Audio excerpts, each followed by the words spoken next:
So my assessment of the technology, right, but not completely right from the beginning of the technology tree.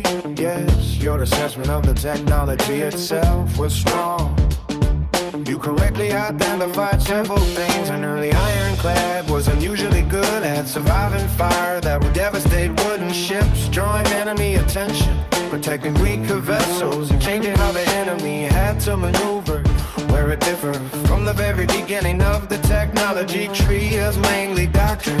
Early navies were still figuring out what ironclads were for. They tended to think in terms of armored ship that can fight other ships or forts, rather than immediately building the more developed combined arms concept you described. Wooden ship shaping the engagement, while the ironclad acts as a concealed or protected anchor. So I put it like this: technology assessment, molded right, early doctrine. You're used to somewhat more mature than what existed at first. There were also early limitations that would make your ambush concept situational. Engines could be unreliable.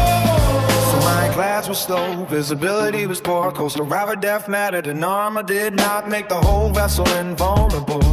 But the underlying thought, don't just ask what can this new ship destroy. Ask how can its unique survivability reshape the whole battle. Is exactly the kind of thinking that tends to produce better doctrine. Once a new technology appears, very cool technology, definitely chalk. Ironclads are one of those technologies where you can almost watch naval warfare changing its mind in real time. Wooden fleets had centuries of accumulated doctrine, then suddenly armor, steam propulsion, rotating turrets, slams, mines, and much heavier guns all started interacting. Nobody initially knew what combination would dominate. That makes the early period especially interesting, because commanders were effectively doing live experiments. Can our guns penetrate that? Can we outrun it? Can it fight for? Does women work? How much armor is enough? Within only a few decades you go from ship flight monitor to recognizable steel metal ship. Fit really does feel like watching the first few unlocks of a technology tree.